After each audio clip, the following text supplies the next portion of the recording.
कक्षा 8वीं की स्टूडेंट पहले आपका यहाँ पर गणित के सप्लीमेंट्री परीक्षा पेपर लेके आ चुके हैं और साथ ही स्टूडेंट आपको बता दें यह आपका आईएमपी पेपर है, तो इसे आपको यहाँ पर अच्छी तरह से तैयार कर लेना। ठीक है, संपूर्ण उत्तर सहित हम आपका प्रयास कराएंगे और साथ ही आपको अपनी तरफ से यहाँ पर लगातार तैयारी करते रहना है। तो आप यहाँ पर देख लीजिए, राज्य शिक्षा केंद्र मध्य प्रदेश भोपाल पूरक परीक्षा जून 2024। ठीक है, आपका विषय गणित का पेपर है, तो आपको यहाँ पर ध्यान से देखना। ठीक है, आप यहाँ पर देख लीजिए, परीक्षा अवधि रहेगी वो आपके यहाँ पर 2.5 घंटे रहेगी। ठीक है, पूर्णांक आपका 60 अंक रहेगा और बहुविकल्पी प्रश्न आते हैं, प्रश्न 1 से 5 तक। ठीक है, वो भी हम देखने वाले हैं। पहले वीडियो को लाइक कर लीजिए और चैनल को सब्सक्राइब कर लीजिए। ठीक है, हम बड़ी मेहनत से आपके लिए वीडियो लाए हैं, तो वीडियो को लाइक और चैनल को सब्सक्राइब कर लीजिए। फिर आपके यहाँ पर निर्देश आता है, प्रत्येक प्रश्न के 4 विकल्प दिए हैं, विकल्प चुन कर उत्तर लिखिए, प्रत्येक प्रश्न के लिए 1 अंक निर्धारित है। ठीक है, तो आपके यहाँ पर निर्देश आता है, तो आप निर्देश भी पढ़ सकते हैं और साथ ही आपको इस वीडियो को ध्यान से देखना और आपको अपने दोस्तों तक, ठीक है, दोस्तों तक इस वीडियो को शेयर करना, जिससे वो भी अच्छे अंक ला सकते हैं गणित के पेपर में। तो स्टूडेंट आप यहाँ पर देख लीजिए, आपका प्रश्न पहला आता है, निम्नलिखित में से कौन सी संख्या पूर्ण वर्ग है। तो आपका यहाँ पर आता 39 और बी आता आपका 66 और सी आता 81 और डी आता 94। तो जो आपके यहाँ पर दिया निम्नलिखित में से कौन सी संख्या पूर्ण वर्ग है, तो इसका आंसर आपका सी हो जाएगा 81। ठीक है, फिर आपके यहाँ पर दूसरा आता 4 अंकों की सबसे बड़ी पूर्ण वर्ग संख्या होगी। तो आपके यहाँ पर 4 अंकों की सबसे बड़ी पूर्ण वर्ग संख्या बताना है। तो आपके यहाँ पर इसका ए ऑप्शन आता 9999, बी आता 9998, सी आता 9801 और डी आता 9901। ठीक है, तो जो आपके यहाँ प्रश्न दूसरा दिया गया है, 4 अंकों की सबसे बड़ी पूर्ण वर्ग संख्या होगी, तो इसका आंसर आएगा 9801। ठीक है, अब चलिए आपका यहाँ प्रश्न तीसरा आता है, घनाभ में कोणों की संख्या कितनी होती है। तो आपका यह था 12 और बी था 8, सी था 6 और डी था 4।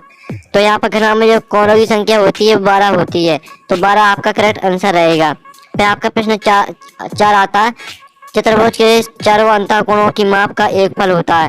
तो यहाँ पर चतुर्भुज के चारों अंतःकोणों की माप का जो एक फल होता है वो होता है 360 डिग्री। फिर आपका यहाँ पर 5वां था समीकरण 6x बराबर 12 का हल है। तो आपको कुछ नहीं करना है, आपका यहाँ पे जो लिखा है 6x बराबर 12, तो आपका x बराबर 12/6, आपका 6 का पक्षांतर हो जाएगा। तो जैसे ही आप 6 का भाग 12 में देंगे तो आपका x बराबर 2 आंसर रहेगा, तो आपका 2 करेक्ट आंसर आ जाएगा, यानी सी आपका आंसर रहेगा। तो इस तरह से आपके बहुविकल्पी प्रश्न कंप्लीट हो जाते हैं। अब आते हैं आपके रिक्त स्थान, प्रश्न क्रमांक 6 से 10 तक। ठीक है, तो आपका यहाँ पर निर्देश आता है, रिक्त स्थानों की पूर्ति कीजिए, प्रत्येक प्रश्न के लिए 1 अंक निर्धारित है। तो आपका प्रश्न 6 आता है, किसी बहुभुज के सभी बाह्य कोणों का योग डॉट होता है। तो यहाँ पर किसी बहुभुज के सभी बाह्य कोणों का योग होता है 360 डिग्री। ठीक है, 360 डिग्री होता है। प्रश्न 7 आता डॉट एक सम चतुर्भुज है जिसका प्रत्येक कोण 90 डिग्री माप का है। तो यहाँ पर वर्ग है, ठीक है, वर्ग एक है, सम चतुर्भुज है जिसका प्रत्येक कोण 90 डिग्री माप का है। तो आपका प्रश्न 7वें का उत्तर वर्ग हो जाएगा। फिर आपका प्रश्न 8 आता है, किसी समानता चतुर्भुज समूह कोण डॉट होते हैं। यहाँ पर किसी समानता चतुर्भुज समूह कोण बराबर होते हैं। ठीक है, बराबर आपका आंसर रहेगा 8वें का। फिर आपका 9वां था, पैटर्न 4 9 16 25 में अगली संख्या डॉट है। तो यहाँ पैटर्न 4 9 16 25 में अगली संख्या 36 आपका रहेगा 9वें का आंसर। फिर आपका 10वां आता, अकरम ने एक मैच, ठीक है, 2500 में खरीदी, उसे 10% लाभ पर बेच दिए, विक्रय मूल्य डॉट होगा। तो आपको बताना है कि जो यहाँ पर अकरम ने एक मैच है वो 2500 में खरीदी थी, ठीक है, और उसे 10% लाभ पर बेच दिया, तो विक्रय मूल्य आपको बताना है। तो जो इसका आंसर रहेगा वो आपका हो जाएगा 2600 इसका आंसर रहेगा। तो आपके यहाँ पर आते हैं अतिलघुत्तर प्रश्न आते हैं, प्रश्न 11 से 16 तक। तो आपका निर्देश आता है, निम्न प्रश्नों को हल कीजिए, प्रत्येक प्रश्न के लिए 2 अंक निर्धारित हैं। तो इसमें आप यहाँ पर देख लीजिए, आपका प्रश्न 11 आता, संख्या 23404 का वर्गमूल भाग विधि से हल करना आपको।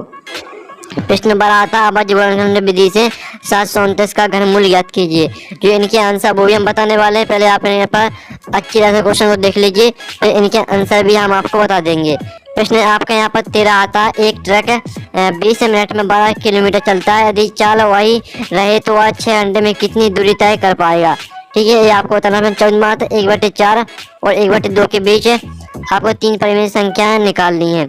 प्रश्न 15वां आता, 3 m की घात 2 प्लस 9m प्लस 6 के गुणनखंड ज्ञात कीजिए। तो यहाँ का प्रश्न 16 आता है।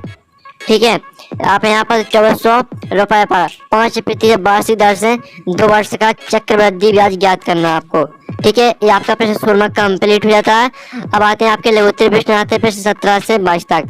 तो आपका निर्देश आता है निम्न प्रश्नों को हल कीजिए, प्रत्येक प्रश्न के लिए 3 अंक निर्धारित है। तो आपका 17वां आता है सूत्र एकाधिक n पूर्वण के प्रयोग से 85 को हल कीजिए। 18वां आता है सूत्र एकाधिक n पूर्वण विधि से 99 का वर्ग ज्ञात कीजिए। प्रश्न 19 आता है समीकरण हल करना आपको। ठीक है, प्रश्न 20 आता है ज्ञात कीजिए।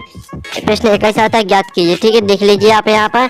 और प्रश्न 22 आता है किसी समांतर चतुर्भुज के 2 आसन्न कोणों का अनुपात 3:2 है। समांतर चतुर्भुज सभी कोणों की माप ज्ञात कीजिए। अब दिए उत्तर प्रश्न आते हैं प्रश्न 23 से 26 तक। तो आपका निर्देश आता है निम्न प्रश्नों को हल कीजिए, प्रत्येक प्रश्न के 5 अंक निर्धारित है। तो प्रश्न 23 आता है 3x की घात 2 प्लस 9x को 3x से भाग दीजिए। अब 24 में आता है सामान्य चतुर्भुज ABCD के एक कोणों का मान 50 डिग्री है, शेष तीनों कोणों के साथ ज्ञात कीजिए। 25वां प्रश्न आधा 26वां। तो इस तरह से आपका जो यहाँ पर सप्लीमेंट्री परीक्षा का पेपर वो कंप्लीट हो जाता है। और साथ ही जो आपके प्रश्न है इनके सॉल्यूशन आपको टेलीग्राम ग्रुप में मिल जाएगा, और टेलीग्राम ग्रुप की लिंक वीडियो के डिस्क्रिप्शन में दी रखी है। तो हम यहाँ पर नेक्स्ट वीडियो मिलते हैं। Thanks for watching.